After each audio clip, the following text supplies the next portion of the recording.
Imaginez un pipeline de 1443 km traversant 2 pays africains, forêts, savanes, parcs nationaux, zones humides classées au patrimoine mondial, pour acheminer du pétrole brut depuis les profondeurs du lac Albert en Ouganda jusqu'au port de Tanga sur l'océan Indien en Tanzanie.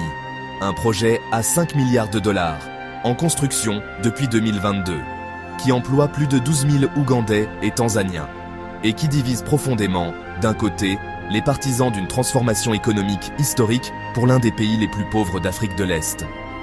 De l'autre, des dizaines d'ONG, des milliers de communautés déplacées et des investisseurs qui questionnent la viabilité financière du projet dans un monde en transition énergétique. Aujourd'hui, Investir 54 vous présente l'analyse complète du projet EACOP, East African Crude Oil Pipeline. Les faits, les chiffres vérifiés, les opportunités et les risques. Pour comprendre ce que représente EACOP pour l'Ouganda, il faut d'abord comprendre le point de départ. L'Ouganda est un pays d'Afrique de l'Est de 49 millions d'habitants, un pays enclavé, sans accès à la mer, avec un PIB par habitant d'environ 900 $. Une économie qui croît à 6,3% par an, portée par le café, l'or, le thé et de plus en plus par les services. Mais un pays avec des défis structurels profonds.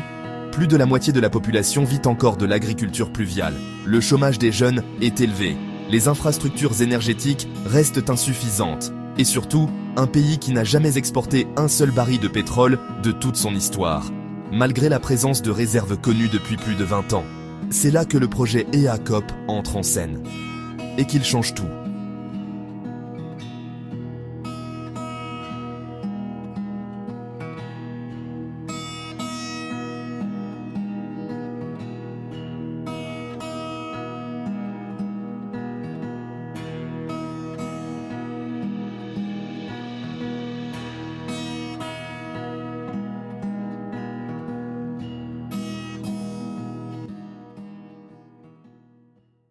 L'histoire du pétrole ougandais commence en 2006, lorsque la compagnie britannique Tullow Oil réalise les premières découvertes commerciales dans la région du lac Albert, à l'ouest du pays. Le bassin sédimentaire de l'Albertine Graben révèle progressivement son potentiel. 6,5 milliards de barils de brut estimés au total, dont 1,4 milliard considérés comme récupérables dans les conditions techniques et économiques actuelles. Ce n'est pas le Nigeria, ce n'est pas l'Arabie Saoudite, mais pour un pays qui n'a jamais produit un seul baril commercial, c'est une révolution potentielle. 2 opérateurs se partagent le développement.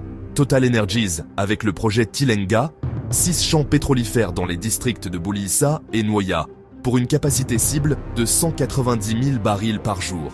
Et CNO Youth, la compagnie chinoise, avec le champ Kingfisher dans les districts de Kikube et Hoima, pour 40 000 barils par jour. Au total, 230 000 barils par jour au pic de production, attendu entre 2028 et 2032. Mais voilà le problème fondamental de l'Ouganda, le pays est enclavé. Pour exporter ce pétrole, il faut construire une infrastructure colossale pour le transporter jusqu'à l'océan. C'est la raison d'être d'EACOP.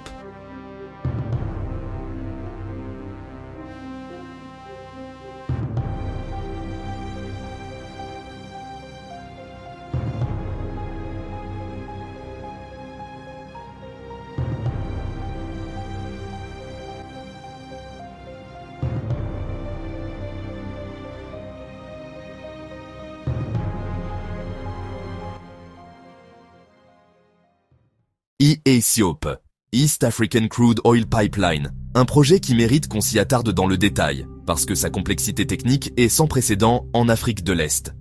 1443 km, de Kabaale, dans le district de Hoima, en Ouganda, jusqu'au terminal de Tanga, en Tanzanie. Ce pipeline a une particularité technique unique. Le pétrole brut ougandais est dit cireux. Il se solidifie à température ambiante.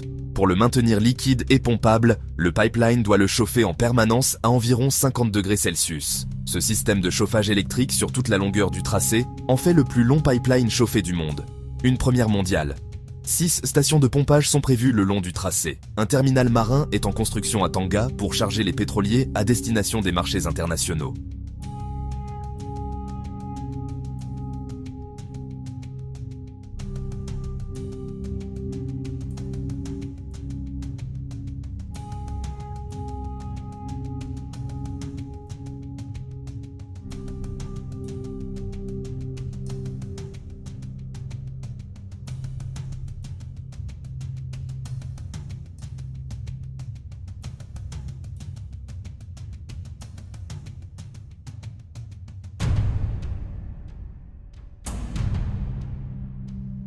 L'actionnariat reflète les équilibres géopolitiques du projet, 62% Total Energies, opérateur français, 15% UNOC, la compagnie nationale ougandaise, 15% TPDC, la compagnie tanzanienne, 8% CNOOC, le géant pétrolier chinois, un projet franco-sino-africain au cœur des enjeux énergétiques et géopolitiques du continent. La décision finale d'investissement, la FID, a été signée en février 2022. Un investissement total de 10 milliards de dollars pour l'ensemble du programme, Pipeline et ACOP, plus Chantilenga et Kingfisher. Depuis, le chantier avance, malgré les obstacles. Où en est le chantier aujourd'hui?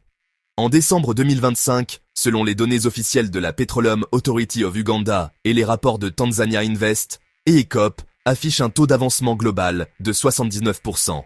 L'ingénierie est quasi finalisée à 90,6%. 800 km de pipeline ont été soudés, 300 km ont été revêtus de leur isolation thermique, 115 km ont été enterrés dans le sol.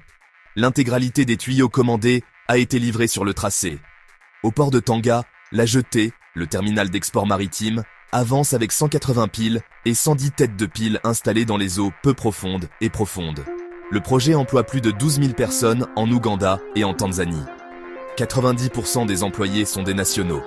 Depuis 2022, 111 millions de dollars ont été investis en biens et services locaux.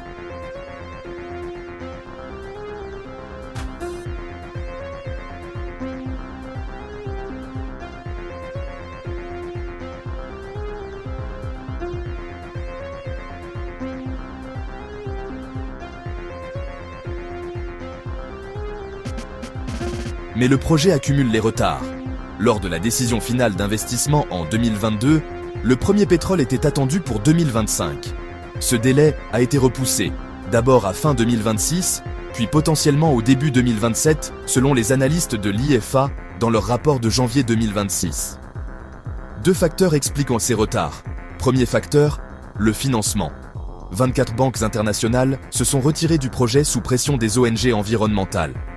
Ce n'est qu'en mars 2025 que le premier tranche de financement a été bouclé, avec Afrexim Bank, Standard Bank, KCB Bank Uganda et la Banque islamique de développement. En fin 2025, les 5 milliards nécessaires sont intégralement sécurisés selon les rapports. Deuxième facteur, les dépassements de coûts. Le coût initial du ACOP était estimé à 3,6 milliards de dollars avant la FID. Il atteint aujourd'hui 5 à 5,6 milliards, soit un dépassement de 55%. Un signal d'alarme que tout investisseur doit intégrer dans son analyse.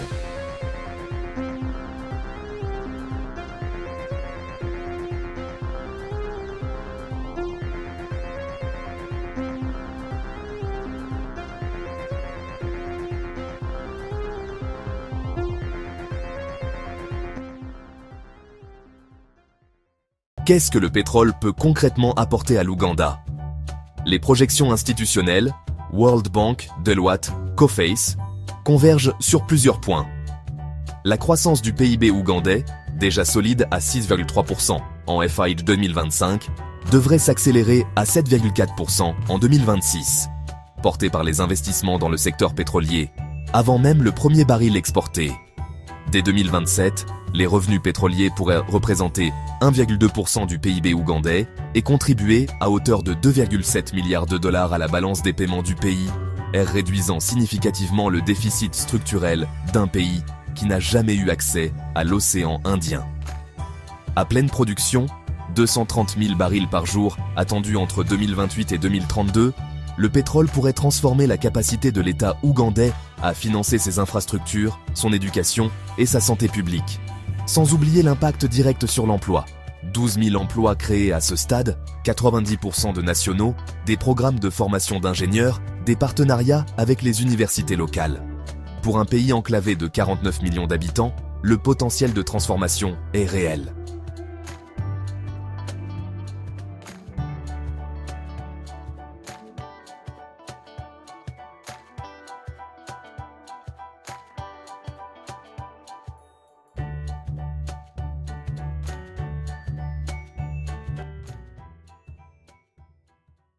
Toute analyse sérieuse d'IACOP doit présenter les zones d'ombre avec la même rigueur que les opportunités. Premier risque, l'impact humain et social. Plus de 100 000 personnes sont affectées par le tracé du pipeline, champs pétroliers, oléoducs et zones tampons. 13 000 ont déjà été déplacés ou relogés. Human Rights Watch, dans un rapport de 58 pages publié en juillet 2023, documente des retards de plusieurs années dans les paiements d'indemnisation, des compensations insuffisantes, des familles contraintes de signer des accords en anglais sans comprendre la langue, des enfants sortis de l'école faute de revenus agricoles. Total Energies conteste ces accusations et affirme respecter les normes de la Société financière internationale. Mais la tension sur le terrain est réelle. Deuxième risque, l'environnement. En octobre 2025, l'ONG américaine Earth Insight a publié une analyse satellitaire révélant que 630 km² de végétation ont été dégagés pour le projet, dont des zones à l'intérieur même du parc national Murchison Falls, la plus grande aire protégée d'Ouganda. 9 sites de forage ont été identifiés dans le périmètre du parc, qui abrite des girafes de Rothschild, des éléphants et des hippopotames. La zone humide du delta Murchison Falls-Albert, classée site Ramsar pour son importance écologique mondiale, est directement menacée par un oléoduc la traversant à proximité. Et si l'on regarde le bilan climatique global, l'empreinte carbone projetée du projet EACOP équivaut à 25 fois les émissions annuelles combinées de l'Ouganda et de la Tanzanie.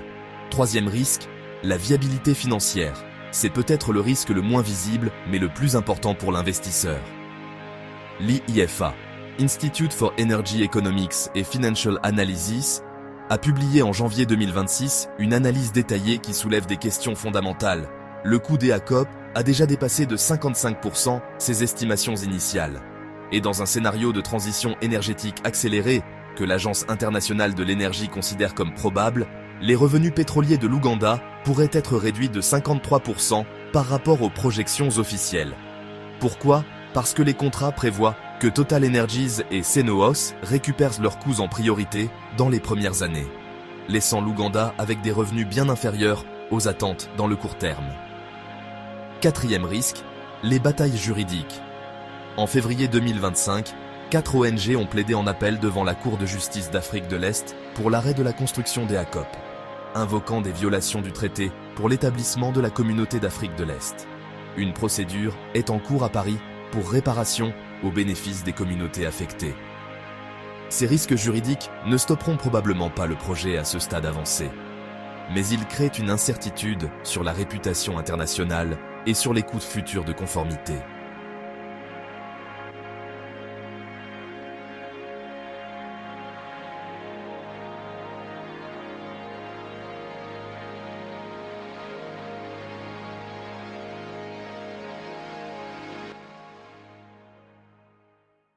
Voici le verdict de l'investisseur stratégique.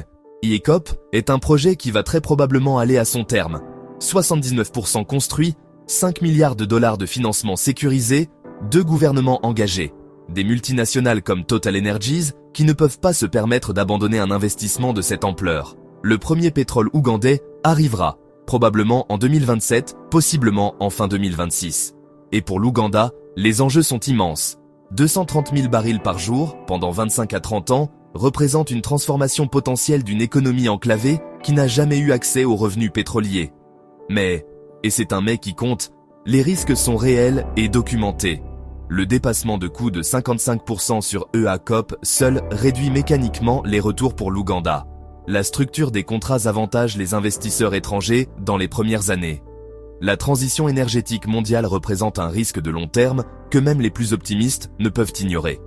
Et les questions humaines et environnementales, 100 000 personnes affectées, des parcs nationaux traversés, des zones humides menacées, ne sont pas des détails secondaires. Ce sont des risques réputationnels, juridiques et opérationnels réels. Le verdict ? EACOP est un actif à fort potentiel avec des risques multidimensionnels significatifs. Pour l'investisseur patient, les secteurs les plus attractifs ne sont pas nécessairement dans l'extraction elle-même, mais dans les services pétroliers, la logistique, les infrastructures connexes et le développement économique local que le pétrole va générer. La vraie question, comme pour le Sénégal, comme pour le Nigeria, ce n'est pas de savoir si le pétrole va couler. La vraie question, c'est: est-ce que l'Ouganda aura la discipline et la gouvernance nécessaires pour transformer cette rente en développement durable avant que la fenêtre ne se referme ?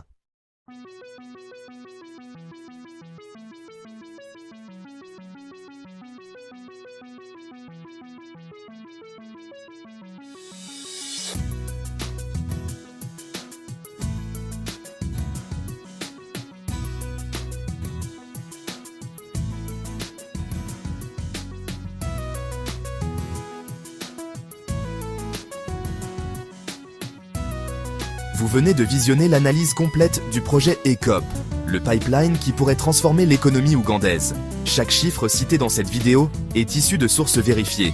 ECOP Ltd, Total Energies, World Bank, IEFA, Human Rights Watch, Deloitte, Le Monde, Earth Insight. C'est ça, investir. 54.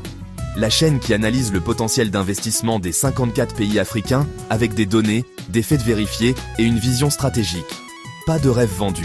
Pas d'alarmisme non justifié, une analyse équilibrée, opportunité ET-risque, pour vous aider à prendre les meilleures décisions d'investissement. Si cette vidéo vous a apporté de la valeur, faites une chose maintenant. Abonnez-vous à Investir 54 et activez la cloche de notification.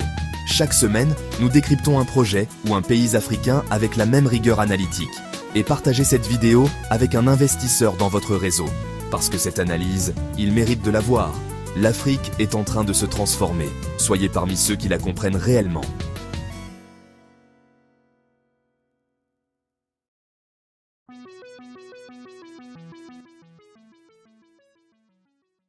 Épisode 1. L'Ouganda avant le pétrole. La découverte, 6,5 milliards de barils. Et ECOP, anatomie du pipeline.